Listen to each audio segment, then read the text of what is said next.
Ashanti's in AEW. No, I'm joking. Where she runs, It's Deonna Purrazzo. where she hides. I will find her. Is she crying?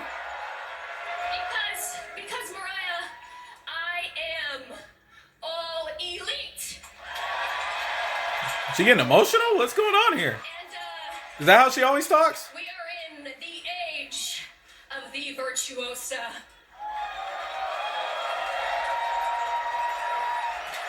I hope she doesn't have like a vocal thing and I'm making fun of it. I would feel bad. But is she just emotional here?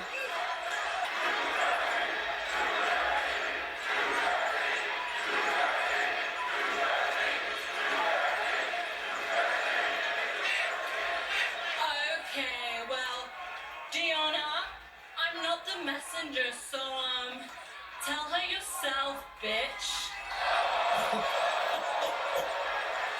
Yikes.